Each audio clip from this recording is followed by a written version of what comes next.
Hello guys, आज के हम इस टॉपिक में डिस्कस करेंगे difference between React Native and Flutter. इन दोनों का डिफरेंस क्या है।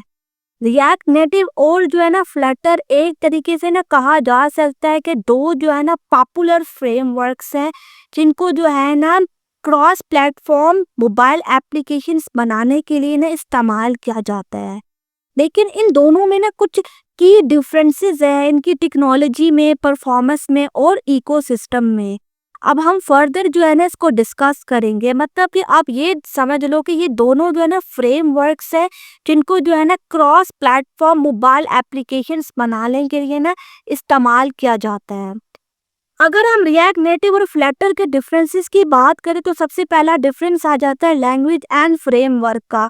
यानी कि रिएक्ट नेटिव जो है ना और फ्लटर कौन कौन सी लैंग्वेज और फ्रेमवर्क का इस्तेमाल करते हैं। तो जो रिएक्ट नेटिव है ना वो ना जावास्क्रिप्ट और रिएक्ट इन दोनों का ना इस्तेमाल करती है।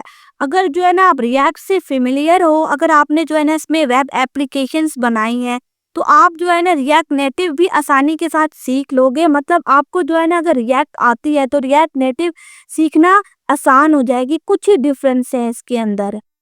लेकिन जो फ्लटर है ना वो ना डार्ट यूज करता है। अब जो है ना डार्ट क्या है, वो ना एक लैंग्वेज है जो कि गूगल ने डेवलप की हुई है और जो है ना इसको ज़्यादा वाइडली जो है ना नहीं यूज़ किया जाता है एज जावास्क्रिप्ट।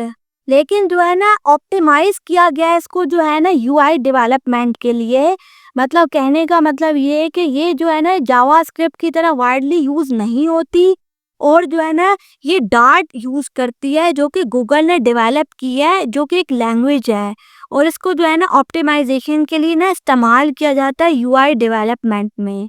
तो ये था इनके लैंग्वेज एंड फ्रेमवर्क का कुछ डिफरेंस। अब अगर हम इसके परफॉर्मेंस की बात करें तो जो रिएक्ट नेटिव है ना वो ना जावास्क्रिप्ट ब्रिज का इस्तेमाल करती है ताकि जो है ना कम्युनिकेट कर सके नेटिव कंपोनेंट्स के साथ। मतलब कि ये ना जावास्क्रिप्ट ब्रिज का इस्तेमाल करेगी ताकि जो है ना कम्युनिकेट कर सके नेटिव कंपोनेंट्स के साथ। लेकिन उससे क्या होता है, उससे ना परफॉर्मेंस ओवरहेड क्रिएट हो जाता है, मतलब परफॉर्मेंस के कुछ इश्यूज क्रिएट हो जाते हैं। अगर हम फ्लटर की बात करें तो क्या होता है, ये ना डायरेक्टली कंपाइल करता है टू नेटिव एआरएम कोड, मतलब कि डायरेक्टली कंपाइल करेगा नेटिव एआरएम कोड में। लेकिन उससे क्या होता है, उससे ना इसका रिजल्ट बेटर हो जाता है और उसकी परफॉर्मेंस बेटर हो जाती है और ये ना स्मूथर एनिमेशंस जो है ना आपको प्रोवाइड करता है। मतलब ये डायरेक्टली कम्युनिकेट करता है, इसको किसी भी ब्रिज की ज़रूरत नहीं पड़ती फ्लटर को। अब अगर हम इसके यूआई एंड कंपोनेंट्स की बात करें तो जो रिएक्ट नेटिव है ना वो ना नेटिव कंपोनेंट्स का इस्तेमाल करती है, यानी कि रिलाई करती है प्लेटफॉर्म स्पेसिफिक यूआई एलिमेंट्स पे, यानी कि आईओएस एंड एंड्रॉइड पे। मतलब कि क्या होते हैं यहाँ पे ना कस्टम यूआई रिक्वायर्ड भी होते हैं, जिस तरीके से थर्ड पार्टी लाइब्रेरीज का इस्तेमाल करना हो गया। मतलब कि खुद देखो ना ये नेटिव कंपोनेंट्स का इस्तेमाल करती है, तभी तो उसको रिएक्ट नेटिव कहा जाता है। ये नेटिव कंपोनेंट्स का इस्तेमाल करेगी और जो है ना ये बहुत बार क्या होता है थर्ड पार्टी लाइब्रेरीज का भी इस्तेमाल करती है। ये है इसका डिफरेंस। अब अगर हम फ्लटर की बात करें तो इसके जो है ना अपने रेंडरिंग इंजन से और इसके अपने विजिट बेस यूआई है। इससे क्या हो जाता है, इसके ना कंसिस्टेंट डिज़ाइंस जो होते हैं ना वो बनते हैं अक्रॉस प्लेटफॉर्म पे। मतलब कि इसका अपना ही है सारा कुछ, यानी कि रेंडरिंग इंजन्स भी या विजिट बेस्ड यूआई भी। तो इससे क्या होता है, इससे जो है ना ये ना नेटिव लुकिंग कम लगती है। मतलब कि जो रिएक्ट नेटिव होती है वो बहुत ज़्यादा लगती है क्योंकि इसके कंपोनेंट्स नेटिव है। लेकिन जो फ्लटर है इसके जो है ना कंपोनेंट्स जो है ना इसके खुद के ही हैं, इसके रेंडरिंग इंजन भी अपनी है और इसके विजिट बेस्ड यूआई भी अपने हैं। अब अगर हम डेवलपमेंट एक्सपीरियंस की बात करें तो जो रिएक्ट नेटिव है ना उसकी ना हॉट रीलोडिंग जो है ना वो आपको अवेलेबल है और इसका जो है ना बहुत ज़्यादा लार्ज जावास्क्रिप्ट इकोसिस्टम है, जिसकी वजह से क्या होता है इसकी लाइब्रेरीज को फाइंड आउट करना बहुत ज़्यादा आसान हो जाता है। मतलब खुद देखो ना आप, जावास्क्रिप्ट खुद ही एक बहुत बड़ा इकोसिस्टम है।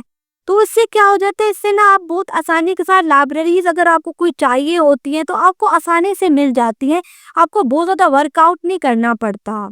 अगर हम फ्लटर की बात करें तो इसकी भी जो है ना बहुत ज़्यादा जो है ना रिलोड मौजूद है। लेकिन क्या है, जो डार्ट है उसकी ना कम्युनिटी स्मॉलर है। मतलब आप खुद देखो ना जो जावास्क्रिप्ट है उसकी कम्युनिटी जो है ना वो बहुत ज़्यादा बड़ी है, उसका बहुत बड़ा इकोसिस्टम है। लेकिन आपने डार्ट का नाम कम ही सुना होगा, स्पेशली जो न्यू बीज होते हैं उनको कम ही इसका नाम पता होता है।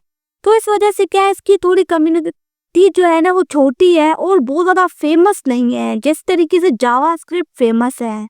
अगर हम कम्युनिटी एंड इकोसिस्टम की बात करें तो जो रिएक्ट नेटिव है ना उसकी ना लार्जर डेवलपमेंट कम्युनिटी है और इसकी बहुत ज़्यादा थर्ड पार्टी लाइब्रेरीज में मौजूद है।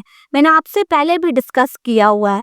लेकिन जो फ्लटर है ना वो ग्रोइंग फास्ट, मतलब कि अभी ग्रो कर रहा है, कि जो कि जो है ना गूगल से बैक किया जाता है, मतलब गूगल इसको सपोर्ट करता है। और जो है ना इसको स्ट्रॉन्ग एडॉप्शन जो है ना गेन करने में अभी थोड़ा टाइम है, मतलब कि अभी इतना ज़्यादा फेमस नहीं हुआ जितना जो है ना जावास्क्रिप्ट फेमस है, उतना ज़्यादा इसका नाम नहीं है क्योंकि ये ग्रो कर रहा है अभी। अगर हम ऐप साइज की बात करें तो जो रिएक्ट नेटिव है ना वो जनरली आपको स्मॉलर ऐप साइजेस में मिलती है। वजह क्या है इसकी वजह ये है कि ये जो है ना रिलायंस है नेटिव कंपोनेंट्स पे, इस वजह से क्या है इसका ना स्मॉलर ऐप साइज है। मतलब कि आप खुद देखो ना, इसका अपना तो कोई रेंडरिंग इंजन नहीं है, ये जो है ना दूसरे नेटिव कंपोनेंट्स पे डिपेंड करती है। तो इस वजह से जनरली क्या होता है इसकी ना स्मॉलर ऐप साइजेस होती हैं। लेकिन अगर हम फ्लटर की बात करें तो इसकी जो है ना इसकी लार्ज ऐप साइजेस होती हैं। बिकॉज वजह क्या है, उसकी वजह ये कि ये ना अपना ही रेंडरिंग इंजन ओन करता है। तो इस वजह से क्या होता है इसकी ना लार्ज ऐप साइज हो जाती है as compare to React native.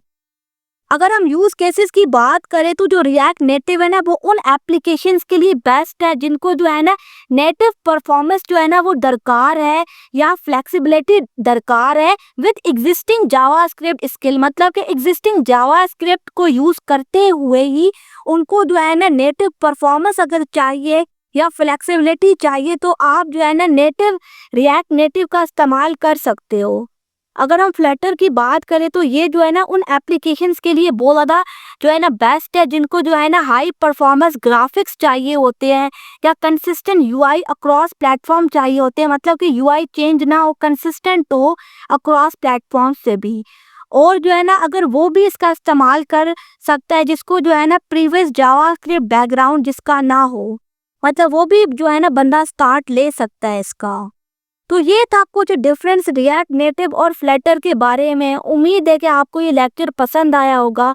मैंने आपके साथ इसके तमाम जो है ना चीज़ें डिस्कस की, लैंग्वेजेस कौन सी यूज़ करता है, फ्रेमवर्क्स, उसके अलावा कंपोनेंट्स डिस्कस किए, फिर इकोसिस्टम डिस्कस किया, फिर इसकी ऐप साइज क्या होती है और उसके बाद जो है ना इसकी परफॉर्मेंस क्या है या फिर जो है ना इसके यूज़ केसेस क्या है। उम्मीद है कि आपको ये लेक्चर पसंद आया होगा। Thank you.